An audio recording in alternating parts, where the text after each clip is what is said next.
Ako si Andeng, ang pinsan ni Maria Clara at isa sa mga tagapag-alaga sa kanya.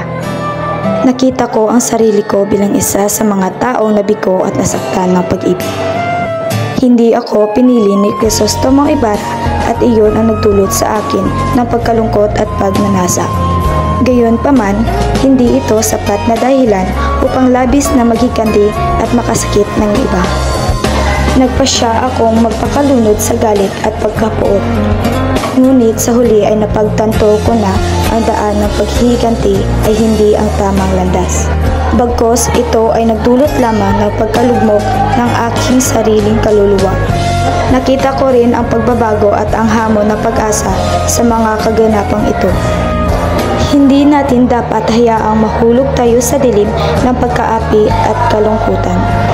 Kailangan natin ipagtanggol ang ating mga karapatan, maging mapagmatsyag sa mga pang-aabuso, at labanan ang mga sistematikong problema ng lipunan. Hinihiling ko na tayo'y magkaisa at magsama-sama sa pagtahak ng landas tungo sa isang mas maliwanag at makatarungang kinabukasan para sa ating mga kababayan.